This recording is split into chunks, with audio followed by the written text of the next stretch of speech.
E Bene, oggi cosa parliamo? Le sorprese. Allora, in primis per me è importante dire una cosa. Noi ci teniamo tanto a investire le emozioni. Lo vediamo come una parte fondamentale, incontrare l'altro, difatti ci definiamo le levatrici. E d'altra parte, è chiaro, facendo ciò, a volte anche noi rimaniamo feriti.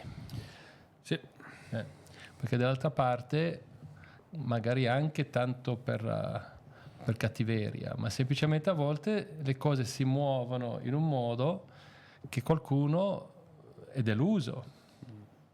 Infatti adesso mi viene in mente una che mi è successo un 3 settimane fa, un mese fa, una bella famigliola, voleva una casetta che avevamo in vendita.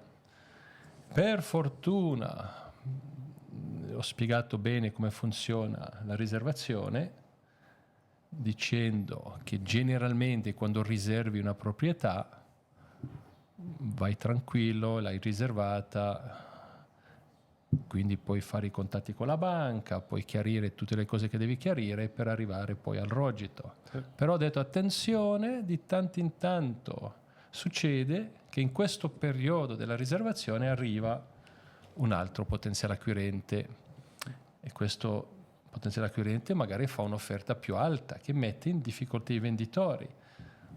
Dall'altra parte sappiamo che non possiamo togliere la casa del mercato perché le riservazioni non sono ancora dei documenti vincolanti. Quindi per fortuna ho spiegato bene a questa famiglia, ma mi ero già un po' affezionato perché è successo così, anzi non avevano neanche firmato la riservazione, stavano ancora discutendo che è arrivata quest'altra famiglia con dei mezzi superiori e subito hanno fatto delle offerte più alte.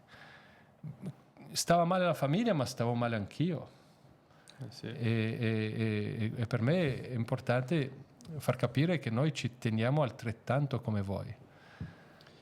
Si instaura un legame, poi comunque quando investi tanto tempo con dei clienti è inevitabile che si entri in sintonia, in confidenza, e dunque vederli soffrire o rimanerci male in qualche modo anche noi, no? Sì. Ci rimaniamo male. Questo è un po' per dire che regolarmente arrivano queste sorprese. Sì. Ecco, anche a te, so che te ne è successo una non tanto tempo fa. Sì, è saltata una vendita sostanzialmente a pochi giorni dalla data del rogito. Ora magari non mi dilungo sui dettagli, però ecco, i venditori ci sono rimasti molto male. Sì, ma anche gli acquirenti. Anche gli acquirenti, ovviamente. Problemi in famiglia. Sì, a causa dei problemi familiari, comunque hanno dovuto abbandonare la trattativa. Dicevo proprio a pochi giorni dalla data che avevamo fissato per il rogito. Sì. Ed è stata una trattativa anche abbastanza lunga, diciamo che sto seguendo questo caso da più o meno 3 mesi. Dunque si crea anche un legame, si creano dei rapporti, uno scambio di mail che poi diventa uno scambio di messaggi di WhatsApp che dopo diventano telefonate, dunque visite, quindi più di una visita, 2, 3, 4 visite, in qualche modo si crea un rapporto, no? Perché in quel periodo ti concentri proprio a pieno regime su questa trattativa. Devo dire che soprattutto dalla parte dei venditori, che è quella con cui ho più avuto contatto, che tuttora ho contatto, ci sono rimasti molto male.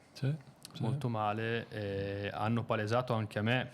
Anche perché era la seconda volta che succedeva a loro. Sì, non con noi, però a loro era già la seconda volta che arrivassero così vicini a concludere la vendita e poi è saltato.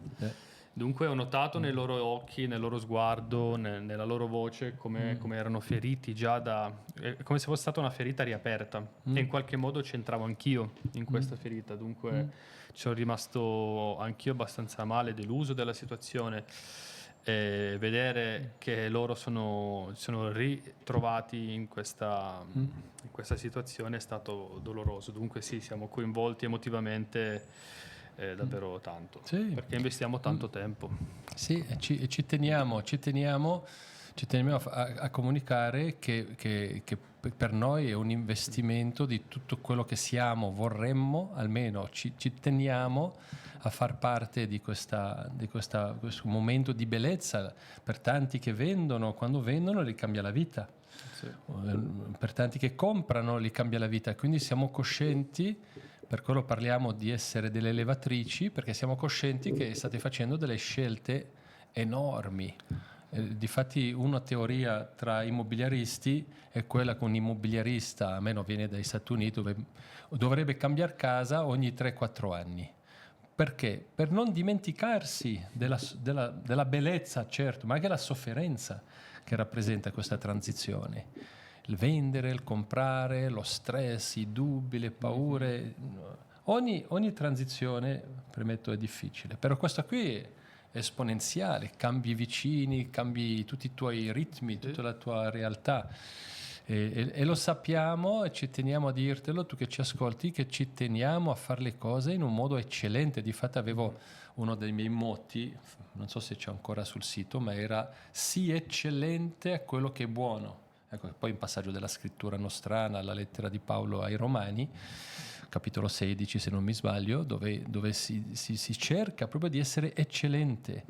E a volte noi stessi ci picchiamo la testa contro le mura perché dici ma non è possibile, momenti di dolore, ecco. Siamo anche noi umani, puntiamo all'eccellenza del nostro lavoro, però a volte arrivano anche le porte in faccia e le testate sui muri e ci riportano a farci capire, comprendere di nuovo. Sì, quello che fa più male, umani. Adesso non è successo nel tuo caso come mi hai raccontato, ma a volte mi è successo un caso, una signora di Zurigo che voleva comprare una casa a Brissago e adesso se non mi sbaglio il prezzo di vendita era sui 650.000, era la stima della banca era sui 500.000. E lei se l'è presa con noi, pensando avete voluto fregarmi, non vale questi soldi. Noi ho detto ma signora guardi che una casa a Schiera, parliamo già di 20 anni fa, una casa a Schiera a Brissago con la vista lago non può valere 500.000 franchi, ha sbagliato la banca, insomma si è arrabbiata con noi, non ha più voluto sapere niente. A noi dispiace tanto perché ce la mettiamo tutta. Al di là della vendita, che sicuramente ha la sua importanza, però è proprio il desiderio di aprire il cuore, di incontrare il prossimo nella vulnerabilità del momento bellissimo, di cambiare vita. Noi vorremmo far parte di questo. E a volte abbiamo delle situazioni che anche noi per primi ci sentiamo male. Premetto, facciamo anche errori, non è adesso di dire sempre gli altri, anzi c'è questo detto che quando punti il dito a qualcuno ricordati che 3 dita puntano a te, quindi di pensare sempre cosa avrei potuto fare meglio. Però c'è delle situazioni, poi è anche giusto dare spazio al destino, ecco, chiamiamolo come vogliamo, però da qualche parte l'ho visto sulla mia pelle, una casa che non ho potuto comprare per circostanze stranissime, che era per noi come famiglia andare a vivere là, e poi dopo 2 anni ho detto grazie a Dio che non abbiamo comprato questa casa, ma sul momento ci ho messo 6 mesi per riprendermi. Quindi sappiamo cosa state vivendo e vorremmo far sicuro che passa questo messaggio. Noi ce la mettiamo tutta, però a volte succedono delle cose. Siamo uomini. Siamo uomini, abbiamo i nostri errori. Poi a volte anche il notaio, non siamo le banche, i notai, tutti quanti abbiamo a volte la nostra colpa. Sì. Mi ricordo una storia sotto Ceneri dove te lo raccontavo prima. Non diciamo il posto. Sotto Ceneri. Siamo arrivati con gli acquirenti, i venditori dal notaio. E il notaio se l'è presa con me, ma proprio guardato negli occhi, mi ha detto adesso Piura mi raccomandi, sono io che prendo in mano le cose, sono io che faccio tutto, ma raccomandi, Piura. Dopodiché va bene. Sai che il notaio, che sia per cosa, non lo so, non ha mai fatto il suo lavoro. Non ha fatto la bozza, non ha fatto tutti i lavori che doveva fare, non li ha fatti. Dopo tra il venditore, cioè l'acquirente che aveva scelto io, il notaio, probabilmente ha cominciato a litigare, alla fine hanno rinunciato all'acquisto. Quindi c'è di tutto. c'è di tutto. Sì, perché ci sono tanti attori che entrano anche per un breve periodo dentro una trattativa del genere, quindi molte cose sono al di fuori dal nostro controllo. Sì. Dal banchiere al notaio, al geometra che viene a farti... Ecco, certo. All'architetto, all'elettricista per i rasi, non tocchiamo questo tasto. Ma tocchiamolo invece. Non lo so. No, ma ecco, bene, però no, solo un dettaglio, a parte gli scherzi su questo rasi.